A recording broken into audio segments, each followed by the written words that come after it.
Bismillahirrahmanirrahim. Assalamualaikum warahmatullahi wabarakatuh. Alhamdulillah kita masih dipertemukan oleh Allah pada kesempatan kali ini dengan nikmat yang sangat-sangat luar biasa yang telah diberikan oleh Allah Subhanahu wa taala dalam setiap pribadi kita. Maka sudah sepantasnya kita menjadi orang-orang yang pandai bersyukur akan nikmat Allah tersebut. Bertemu lagi dengan saya Muhammad Hilmi, tentunya di website etikabisnis.net. Sahabat etika bisnis yang insyaallah dirahmati oleh Allah, hari ini saya akan mengajak sahabat etika bisnis untuk belajar kembali, yaitu mengenai teladanilah mereka. Itu judul yang akan kita bahas bersama gitu ya. Judul ini adalah lanjutan dari materi-materi yang sebelumnya, yaitu yang materi yang pertama adalah carilah anugerah Allah, kemudian yang kedua adalah pasar dunia versus pasar akhirat, dan yang ketiga hari ini kita lanjutkan dengan pembahasan teladanilah mereka. Apa yang dimaksud dengan teladanilah mereka?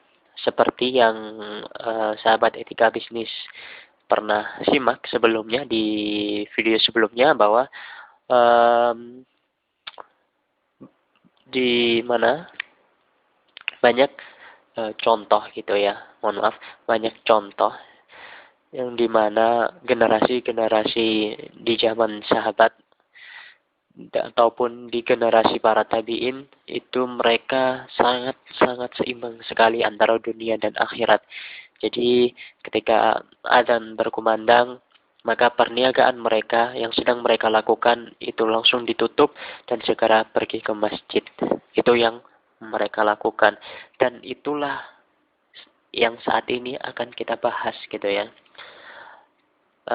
Teladan mereka para salafus soleh, yaitu para sahabat dan para tabi'in yang harus kita contoh, karena mereka lah yang benar-benar menjunjung tinggi nilai-nilai agama tanpa mengesampingkan nilai-nilai dunia. Qatadah radhiyallahu an pernah menggambarkan mereka, yaitu para salafus soleh. Ada sekelompok manusia yang melakukan bisnis perdagangan. Manakala datang satu perintah Allah, kesibukan mereka dalam perdagangan dan jual beli tidak melalaikan mereka dari berzikir kepada Allah, sehingga mereka tetap menunaikan hak Allah tersebut. Jadi bisa kita simak, bisa kita pelajari bahwa para salafus soleh ini sangat benar-benar taat kepada Allah. Jadi walaupun apapun kegiatan mereka gitu ya, mereka tetap istiqomah, mereka tetap menjalankan hak-hak Allah tersebut, mereka tetap berzikir kepada Allah, mereka tetap menunaikan apa yang telah diperintahkan oleh Allah kepada mereka. Di Al-Quran surat An-Nur ayat 37 dijelaskan bahwa laki-laki yang tidak dilalaikan oleh perniagaan dan tidak pula oleh jual beli dari mengingat Allah dan dari mendirikan sholat. Sungguh menakjubkan sekali ya ayat ini, bahwa indah sekali bahwa jika kita tidak sampai dilalaikan oleh perniagaan dan tidak dilalaikan oleh jual beli dari mengingat Allah Subhanahu wa taala. Memang perniagaan ataupun jual beli itu merupakan kegiatan yang paling nikmat. Karena kenapa? Saya sudah mengalaminya sendiri bahwa perniagaan itu memang benar-benar nikmat sekali. Kita bisa mengatur waktu kita sendiri tanpa perlu diatur oleh orang lain. Kita bisa mengatur kapan kita bertemu dengan keluarga, kapan kita bekerja, kemudian kapan kita melakukan hal ini dan hal itu semua kita bisa atur sendiri tanpa perlu diatur oleh orang lain. Kembali ke pembahasan kita. Suatu ketika sahabat yang mulia, yaitu Abdullah bin Umar radhiyallahu an, berada di pasar. Kemudian beliau mendengar iqamat, tanda bahwa sholat akan dimulai. Dengan serta-merta, orang-orang yang berada di pasar tersebut menutup toko-toko mereka dan segera pergi ke masjid. Abdullah bin Umar radhiyallahu an kemudian berkata, berkenan dengan sikap mereka itu, maka turunlah ayat Allah Subhanahu wa taala di atas. Jadi ayat Allah yang dimaksudkan di sini adalah An-Nur ayat 37 yang telah saya sebutkan sebelumnya. Sufyan Ats-Tsauri juga pernah mengatakan bahwa mereka memang berjual beli, namun mereka tidak pernah lalai untuk melaksanakan sholat berjamaah. Hadis riwayat Ibnu Abi Hatim dan Ibnu Jarir. Jadi para sahabat etika bisnis, para salafus soleh itu sangat-sangat luar biasa di dalam menjalankan kehidupannya.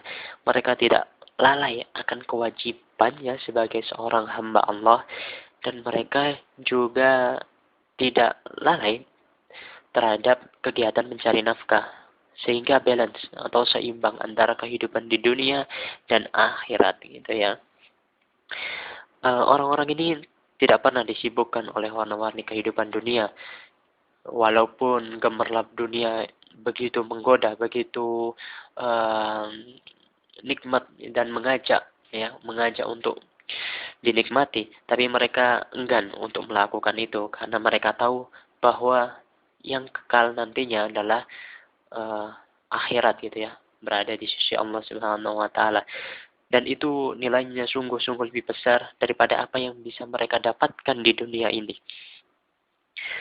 Mereka pula yang mengetahui dan memahami apa yang disediakan Allah di akhirat, seperti yang saya sebutkan itu ya, jauh lebih berguna dan jauh lebih baik dari yang mereka dapatkan sekarang. Jadi ketika kita misalkan mendapatkan kekayaan yang berlimpah gitu ya, kekayaan berlimpah itu tidak bisa kita bandingkan dengan apa yang telah disediakan oleh Allah di akhirat kelak gitu ya. Walaupun kita memiliki emas sebesar gunung, itu tidak akan bisa mencukupi nikmat yang telah disediakan Allah di akhirat kelak. Oleh karena itu Allah Subhanahu wa taala berfirman di surat An-Nur, sama ya yang sebelumnya saya bahas, yaitu ayat 37, tidak dilalaikan oleh perniagaan dan tidak pula oleh jual beli dari mengingat Allah, dari mendirikan sholat, dan dari membayar zakat. Maksudnya adalah mereka lebih mengutamakan ketaatan, kecintaan, dan kesenangan Allah dibandingkan keinginan dan kesenangan diri mereka pribadi. Subhanallah, sungguh pribadi yang luar biasa yang patut kita contoh, di mana sekarang kita mengalami krisis ya, krisis suri tauladan. Sehingga mari kita bersama-sama semaksimal kita untuk mencontoh para salafus soleh ini.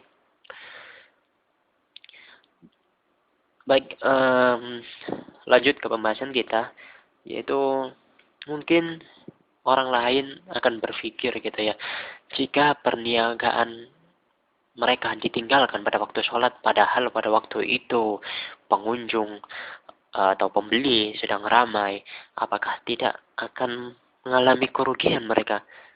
Mungkin itu pikiran dari sebagian orang. Tapi para salafus soleh ini sungguh benar-benar keimanannya luar biasa. Mereka berani meninggalkan perniagaan mereka walaupun mendatangkan keuntungan 10 kali lipat dibandingkan dengan nikmat yang telah disediakan oleh Allah. Oleh karena itu mereka langsung bergegas ketika mendengar adzan. Mereka langsung bergegas pergi ke masjid dan mengambil air wudhu untuk bertemu dengan Tuhan mereka. Mereka lebih mencintai Tuhan mereka daripada apa-apa yang mereka perniagakan. Sungguh itu adalah suatu perbuatan yang mulia di sisi Allah Subhanahu wa taala.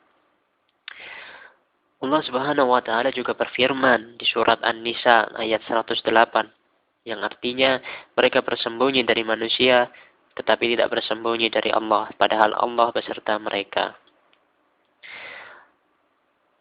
Sahabat etika bisnis yang insyaallah dimuliakan oleh Allah, banyak uh, di antara kita gitu ya yang melalaikan sholat ataupun melalaikan dari perintah-perintah Allah Subhanahu wa taala.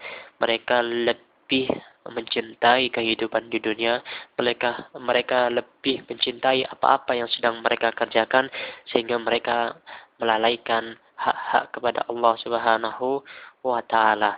Padahal jika mereka tahu bahwa nikmat yang telah diberikan oleh Allah jauh lebih besar dan jauh lebih berharga dari apa yang mereka dapatkan sekarang, bisa jadi mereka akan merangkak ya, mereka akan merangkak menuju ke masjid untuk bertemu Tuhan mereka karena mereka mengetahui seberapa besar yang akan mereka terima. Rasulullah Shallallahu Alaihi Wasallam juga bersabda, yang memisahkan antara seorang hamba dan kekafiran adalah meninggalkan sholat.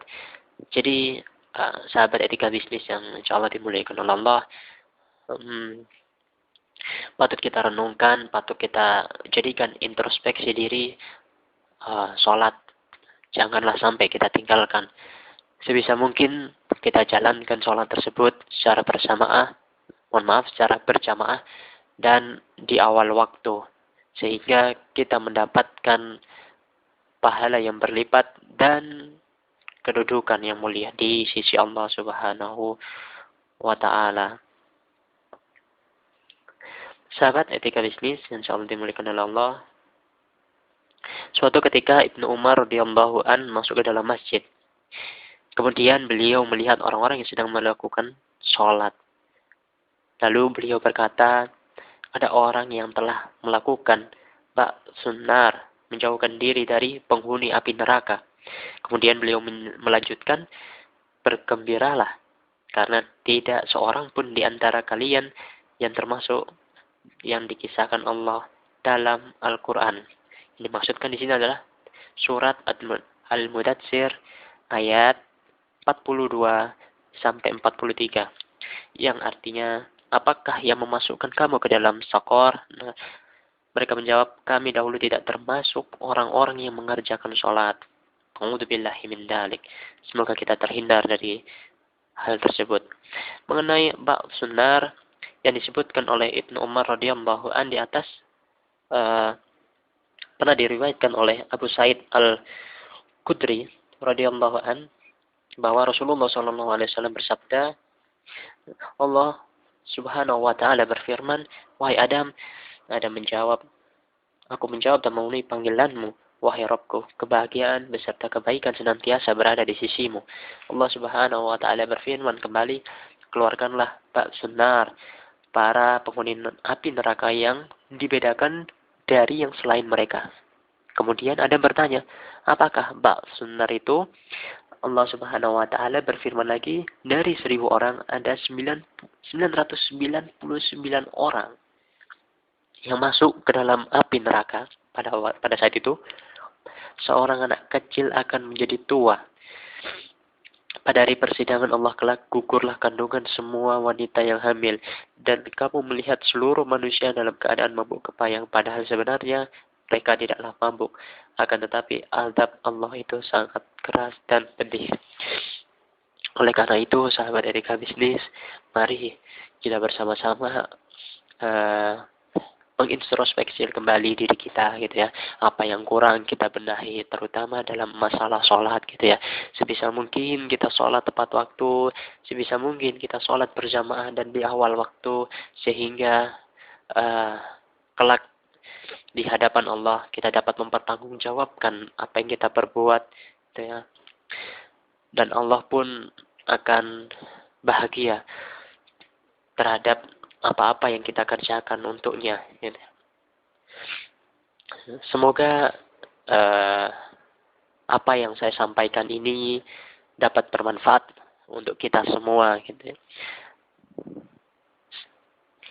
Banyak sekali yang bisa saya paparkan untuk sahabat etika bisnis, namun alangkah baiknya jika pembahasan ini ditutup sampai sekian.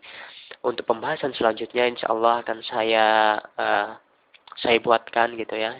Untuk kita belajar bersama-sama lebih mendalami agama ini tanpa meninggalkan dunia.